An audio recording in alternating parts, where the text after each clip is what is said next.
Asaph does not leave the description vague. He moves through the sanctuary in detail, naming what the enemy has done and where they have done it.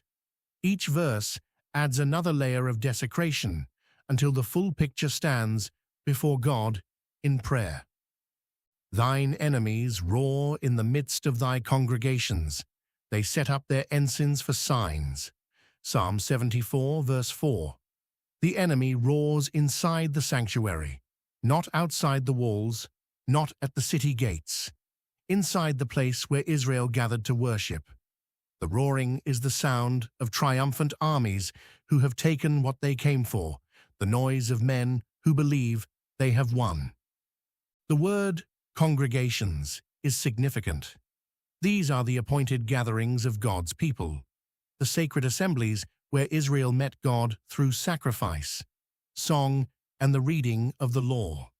The enemy now fills those spaces with its own noise. Where Israel once sang praise, foreign armies now shout victory. They set up their ensigns as signs, their military standards, the banners, and symbols of foreign gods and foreign kings now stand inside the sanctuary.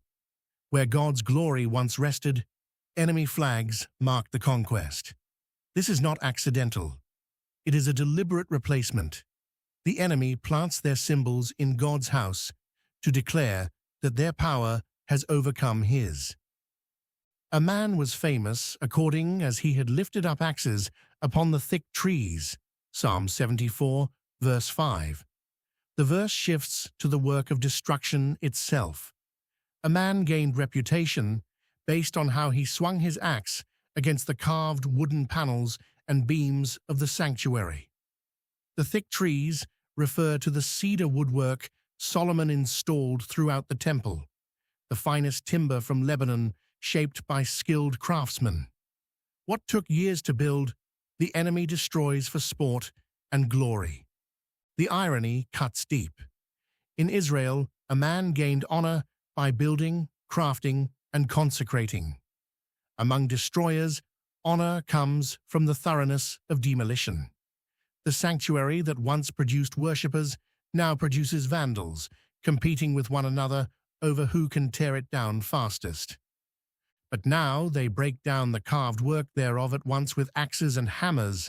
Psalm 74, verse 6. The carved work represents the finest artistic achievement Israel dedicated to God. These were not decorations. They were acts of worship, skilled craftsmen giving their best to adorn God's dwelling. Now axes and hammers reduce them to rubble in a single assault. The phrase "at once" emphasizes the speed and totality of the destruction. What generations built and maintained falls in hours. Asaph places this before God, not as historical reporting, but as a covenant complaint.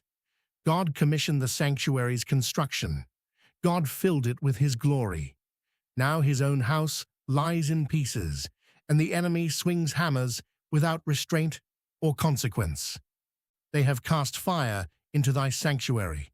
They have defiled by casting down the dwelling place of thy name to the ground. Psalm 74, verse 7. Fire follows the axes. The enemy burns what they cannot carry away. Asaph identifies the sanctuary as the dwelling place of thy name, pressing the covenant language hard against God's attention. God's name dwelled there.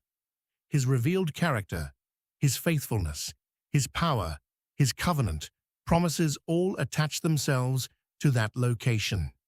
The enemy casts it to the ground and defiles it with fire. The defilement is the point. This is not a military victory. It represents a grievous defilement of something held holy. The enemy attacks God's name by destroying the place where his name dwells, treating God's chosen dwelling as rubble worth burning. They said in their hearts, "Let us destroy them together."